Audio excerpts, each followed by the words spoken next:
আজকে শাহবাগের একটি নতুন মামলাতে তাকে গ্রেপ্তার দেখানো হয়েছে এবং আসামি আজকে বিজ্ঞ আদালতে কিছু তার ব্যক্তিগত ওপিনিয়ন পেশ করেছেন। তিনি জানিয়েছেন যে তাকে ডিভিশনে না রেখে নর্মাল কয়েদিদের সাথে সেলে রাখা হয়েছে, যে সেলে সব ফাঁসির আসামি রয়েছে। সেখানে 2000 জন আসামিদের মধ্যে 1500 জন আসামি রয়েছে যারা ফাঁসির আসামি। এমন ধরনের একটা জায়গায় তাকে রাখা হয়েছে। তিনি 27-10-24 তারিখে ডিভিশনের জন্য প্রাপ্ত হন, ডিসির কাছ থেকে অ্যাপ্রুভাল পান এবং তিনি ডিভিশনে ছিলেন। পরবর্তীতে তাকে কাশিমপুরে নিয়ে যাওয়ার পরে সেখানে আসলে হাই সিকিউরিটি 4 নম্বর সেলে রাখা হয়েছে, যেখানে কোনো ধরনের ডিভিশন নাই এবং তিনি শারীরিকভাবে অনেক অসুস্থ এবং ওখানে কোনো ডিভিশনাল সেলের সুযোগ সুবিধা না থাকার কারণে তিনি শারীরিকভাবে এবং মানসিকভাবে এবং অনিরাপত্তার মধ্যে জীবনযাপন করছে। এই বিষয়টাই আদালতের দৃষ্টিগোচরে আনা হয়েছে। আদালত বলেছে এই বিষয়ে একটি লিখিত অভিযোগ আদালতের কাছে দিতে, তিনি সেটা পর্যালোচনা করে। আসলে ওখানে সাজাপ্রাপ্ত ফাঁসির আসামি যেহেতু রয়েছে, প্রত্যেকটা ফাঁসির আসামি আসলে তাদের ব্যাকগ্রাউন্ড অনেক ভয়ঙ্কর থাকে এবং অনেকে আছে এর মধ্যে জঙ্গি, এবং এই ধরনের জঙ্গিদের সাথে তাদেরকে যেহেতু এক জায়গায় রাখা হয়েছে তারা অনিরাপত্তায় ভুগছে।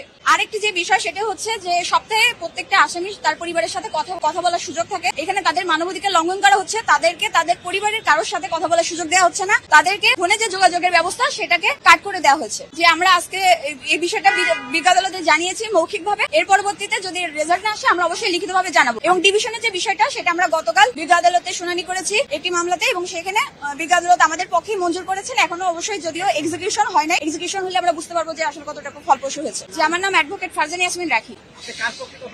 যে আমি জুনায়েদ আহমেদ পলকের পক্ষে কথা বলছি।